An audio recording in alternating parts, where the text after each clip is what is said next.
I will immodestly confess to being quite the skilled card player. There are exceptionally few card games which I do not know, and a great deal of those I'm practically a master at. What makes card games so fascinating is that every game of the thousands of games you can play with cards involve 3 key factors. The first key is luck. No matter what skill level you have, the way the cards are dealt is more or less a matter of chance. Even professional card counters can tell you that sometimes things don't play out the way they expect. There's a miscalculation, a simple dealing error, or a card you are expecting to be further down the deck that unfortunately shows up near the top. Luck is always a factor in these games, and in many games, not most, just many, it is the chief factor. This is not something that can be combated, but you can mitigate the damage with the second key. The second key is strategy. Poker, rummy, blackjack, these all at first appear to be simple games of chance. But when you've played long enough, you develop your own style. Are you aggressive, accepting losses in order to get the big payout in the end?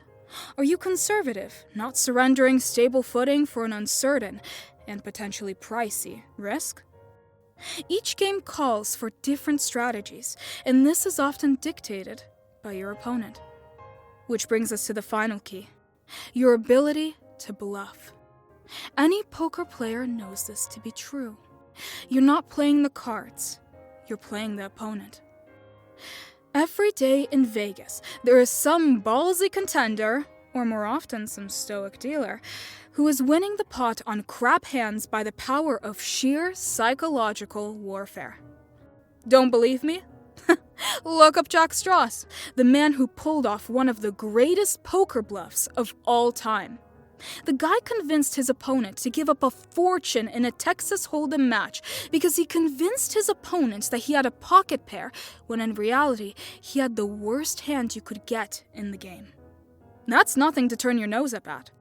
That is a brilliant bit of bluffing and using the opponent's own keen mind against them. No need to plant ideas when you know how your opponent is going to think.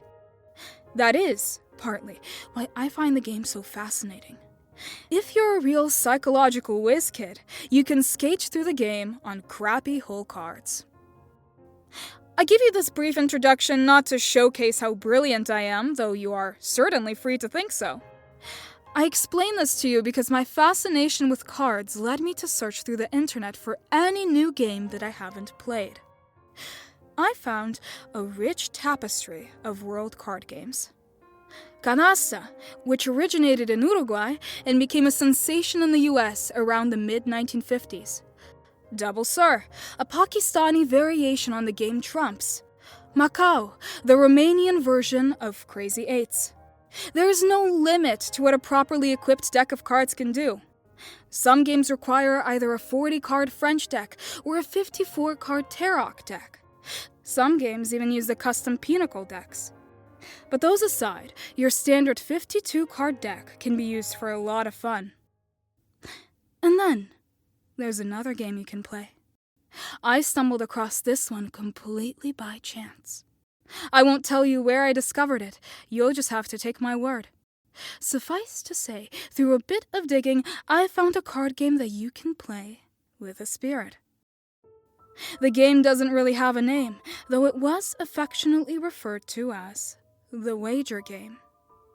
Because you have to understand the circumstances around what I intend to tell you, I am going to provide details of how the game is played. I strongly urge you not to play this game. Remember the 3 keys I mentioned at the beginning of the story? Well, suffice to say, the wager game is the absolute pinnacle of these properties. To start, you need a standard deck of cards. That's a 52-card deck. Be damned sure you remove the jokers before you start playing.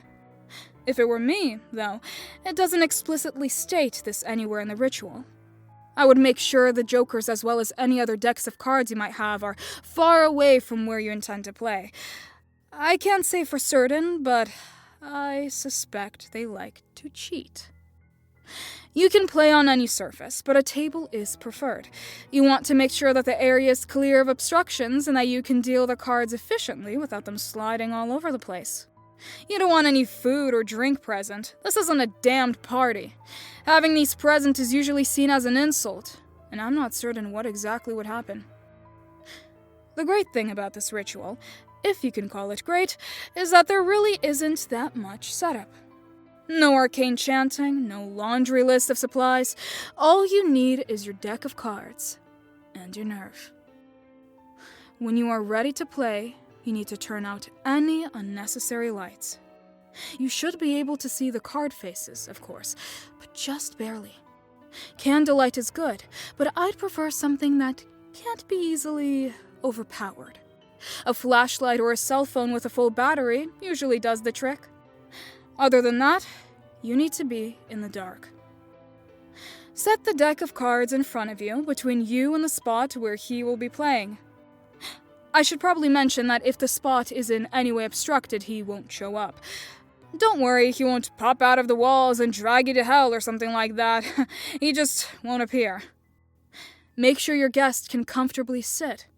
If you're sitting at a table, leave a chair for him. If you're on the floor, not recommended. Make sure there's an equal amount of space for him to sit as you. Use your judgment for the best results. The game is played as follows. You are playing with a spirit. There won't be a flash of light or a spectral whispering to indicate that your guest has arrived. You'll just know when he's there. If you do hear something, turn the lights on and get the hell out of there. Do not attempt to play this game again in the same spot. You see, that's the tricky thing. You never really know who your opponent is going to be. Some opponents will play fair. Others will do anything to you in order to win. You don't want to play with a hostile opponent.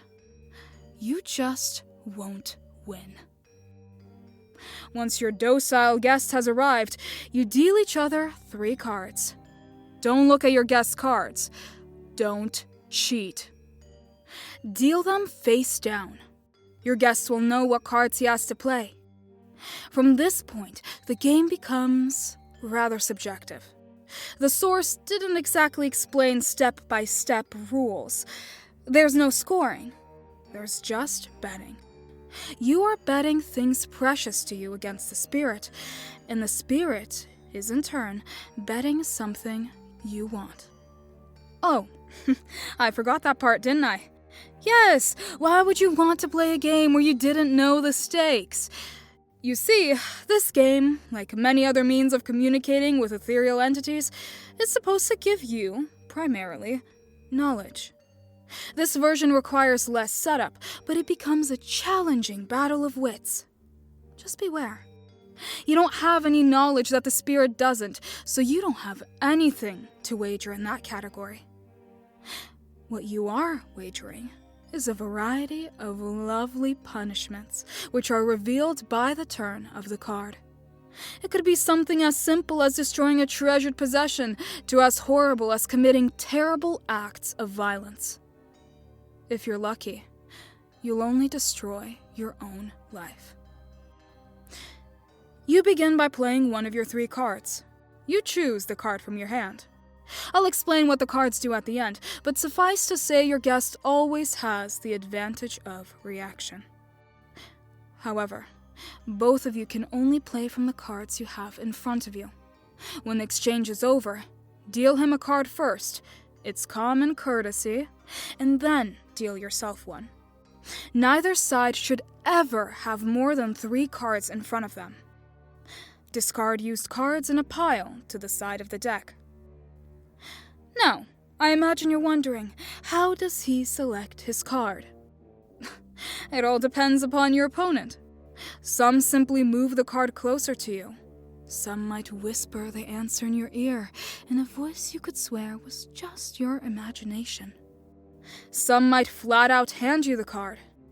But if your opponent is ever that forward, I strongly suggest you stop playing immediately. Which brings us to ending the ritual. Another great thing about this ritual is that you can quit whenever you want. Simply turn the remaining cards in the deck, if any, face up, and then turn on the lights. You should remain safe, though your experience in the game will give you a better idea of that. If you don't feel safe, leave the place you played, and don't come back for a few days. Usually the spirit will have moved on at that point. Now, I'll explain what the cards do. There are a few exceptions which I'll note at the end. In the main, though, here are their meanings. The suits don't matter. Aces are your best friend. These act as protection against whatever the spirit wants you to do. Just be cautious about using these. Remember, you go first, and the spirit will, if they are able to, use a weaker punishment in retaliation. Unfortunately, aces are also the spirit's best friend. When they select an ace, you must turn over their other 2 cards and perform their actions without any chance to block, even if you have an ace in your hand. Deal the spirit 3 new cards after these are performed. In the unlikely event that 2 aces meet, neither party is obligated to do anything. You can use this move to determine the friendliness of your spirit opponent, as it is a rather selfless thing for the spirit to do. But remember, it could be a bluff. Deuces through 10 can be viewed as severity. For you, it refers to the level of information you can ask. Again, like I say, this is greatly subjective and much more is revealed about the nature of the game by playing it yourself. But, for instance, if you play a deuce, don't go asking for winning lottery numbers.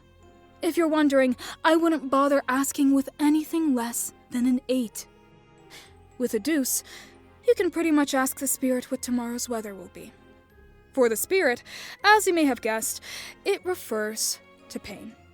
A deuce would be equivalent to pricking yourself with a needle, and a 10 would be pouring burning oil down your back. But don't worry, you don't have to perform the violent action on yourself. You see, the reason the spirit plays the game is not just to cause you torment, but to see what kind of a player you are. If you would do these actions to another, well, they rather enjoy that. Emotional damage is also acceptable, but again, use your judgment. This is just an example, but a deuce would be tearing up a photo of a deceased loved one, and a 10 would be disowning your children. Some spirits prefer this to physical pain, but trust me, those are the ones you have to watch out for. A bit of strategy on this one. In my experience playing the game, I found that most spirits, even hostile ones, have a bit of an honor code about this. If they are able to, they will match you number for number. Occasionally they're one higher or lower, but essentially they try to make it worth your while. Make the answer you want equivalent to the damage you have to cause, you see? Of course, if you find that a spirit plays a low number card on a high number card question, maybe you're better off not knowing the answer. A final note before I move on, spirits cannot lie about the answers they give you. They may be mistaken if you ask something a bit out of their knowledge, but they are generally bound to answer as truthfully as possible. They can bluff the cards, but not the answers they give. Jacks are prank cards. No, this isn't as fun as it sounds. This is a card where even if you draw it, you lose something. When either you or the spirit plays the card, the spirit plays a prank on you. If the spirit is benign, something might go missing or turn up in an odd place. That's about the best you can hope for. If the spirit is malignant, then you are going to get the piss scared out of you. The spirit can take any number of monstrous forms, perform almost any unspeakable act with the exception of physically harming you. But trust me, that limitation only makes them more hell-bent on getting you. The worst part? They don't have to do this right away. They can wait for later, even after the ritual is over. And don't think about trying to use any protective rituals. They won't work. But remember, they can't physically hurt you. So, at least, there is that. Queens are universally the worst cards that can be played. Honestly, if a queen is dealt, your best bet is to stop playing and leave. And I don't mean go to a neighbor's or something like that. I mean get as far away as you possibly can. This is, mind you, if the spirit plays the card. If you play the card, the queen acts as a throwaway card. Be glad you drew it and not the spirit, but it does nothing. It essentially gives the spirit a free pass to do whatever they want. You might not think to play it, and that's your right, but hoarding queen cards is also potentially problematic. I'll explain why in one of the exceptions. What the queen actually does when a spirit plays it is breaks the boundary between you.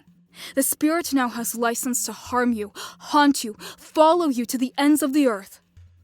Your best bet is trying to get a head start, but I can't guarantee that will work. Kings are free passes. Not much to say here.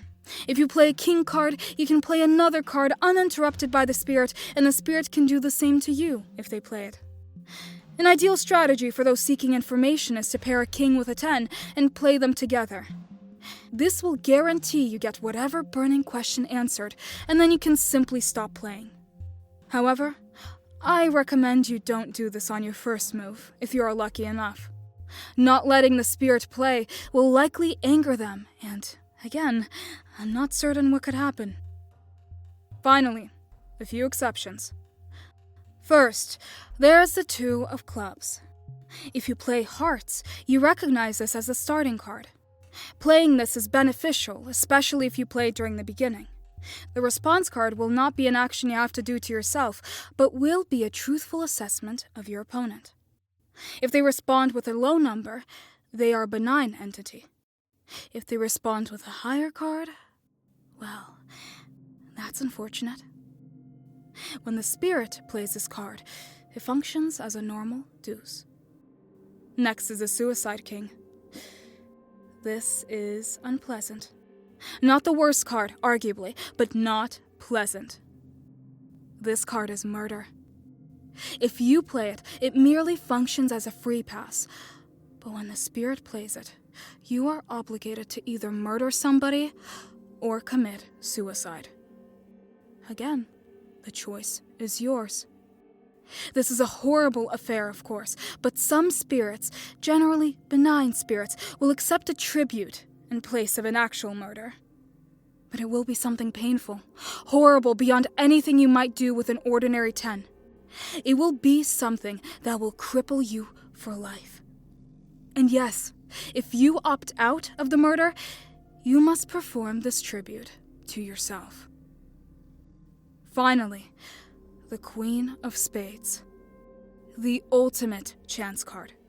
If you play it, turn over all your opponent's cards. If they do have a queen, you simply discard these cards, redeal, and move on. If they don't have a queen, then you'd better start running. Don't bother ending the ritual. Run!